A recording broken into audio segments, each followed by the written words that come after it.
In modern times, Christmas is a major celebration of merriment and good company.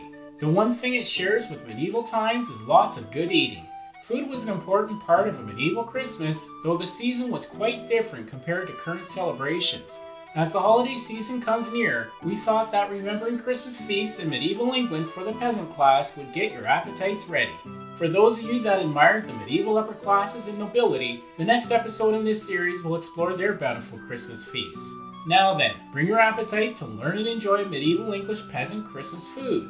The words Christus Mass, or the Mass of Christ, were discovered in an Anglo-Saxon book dating from 1038 AD. However, this festive occasion has origins much earlier. For centuries, this time was used as a period for a special Mass, silent prayer, and reflection. Then, in medieval times, Christmas established itself as a prominent English religious celebration heralding the beginning of the 12 days of Christmas. Christmas food for peasants from the lords of manors. Oftentimes, peasants laboring for a lord would receive additional food for Christmas as a kind of treat, like loaves of bread, meat dishes, or cheeses. If the nobleman was even more generous, leftover venison from their lavish feasts, such as deer, would be distributed to poor tenants. Naturally, not the best portions, though parts like the heart, liver, feet, and ears, known as umbles. Peasants would then use these ingredients and anything tasty they had on hand to make a pie. Now you know where the term eat humble pie originated. Uneaten pastries from the pies at rich feasts and other leftovers were often distributed to peasants, who waited at the gates of manors or castles in hopeful expectation. At some manor homes in rural areas, it was an expected practice for the lords of the land to give 12 days off from labor to their peasant tenants. In addition, a special Christmas meal at their manor homes or castles would be offered to a certain number of them. According to information from the period, this feast could include pastries, sausages, and black pudding, then courses of fish, fowl, and roasted meats. To finish off this holiday meal, a course of tarts, custards, and sweetmeats would be provided, along with drink. However, in many instances, peasants would have to bring their own plates and firewood to this special occasion. Peasant Christmas dinners. The decadence of festive celebrations depended upon a household status. Though for all classes of medieval English society, Christmas was a major event. Even peasant families with limited means tried to provide greater portions of food and drink to celebrate the Christmas season. Peasants formed the vast majority of people in medieval times, and agriculture kept many of them alive. If the harvest was good, a large Christmas feast would be enjoyed. In addition to a good harvest, those animals that could not be kept for the next season would be slaughtered and added to the bounty for this holiday season and long winter. Peasants in medieval England did not have grand feasts like manor homes and castles, though the majority of families tried to have at least a slaughtered pig salted and smoked for Christmas hams, sausage, and bacon. This would also happen because many poor families did not have enough grain to feed both themselves and all their farm animals during winter. Goose was a popular meat for the medieval English Christmas dinner.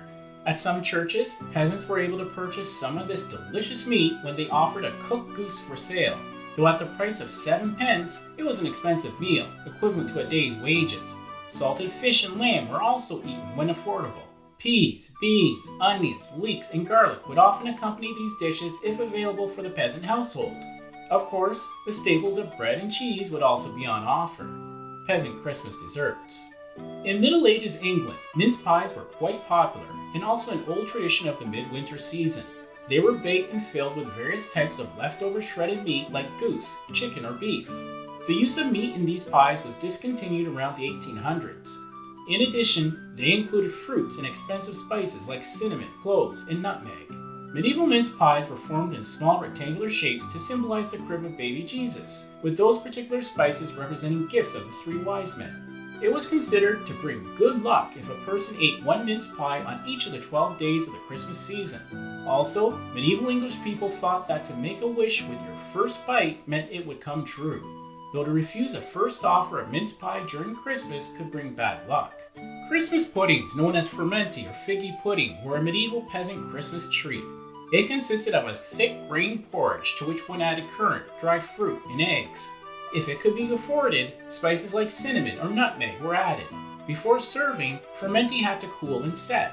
Other dessert choices for a medieval peasant Christmas meal included custards, tarts, dried apples, and honey. Peasant Christmas drinks. Of course, after all of this feasting, English peasants needed drinks to consume. Ale was the most common Christmas drink for medieval English peasants. according to where you lived, ingredients, and strength. It had a variety of tastes. In addition, a stronger brew known as church ale was on offer. It was sold in the churchyard or inside the local church only at Christmas time. Wassail, which means in good health, was a popular consumed beverage at Christmas. It consisted of a hot malt cider or ale with spices like cinnamon or nutmeg added to it. Some of these earliest versions of this punch were called lamb's wool. It consisted of roasted crab apples put into hot mead. Today, the Christmas season is a time of gift-giving, great food, and merriment. During medieval times in England, the 12 days of Christmas lasted longer than 1 or 2 days. It was also a time for celebrating the fact your household survived the constant threat of hunger, with bounty available for the Christmas season. Regardless of social status, each household did its best to celebrate the occasion. Christmas was a time of year when showing goodwill to other people was at its highest. This is the lesson of a medieval English peasant Christmas feast that we should continue to remember for years to come. Thank you for supporting us at Medieval to Modern. Please be sure to watch our next episode or one shown at the end of this video.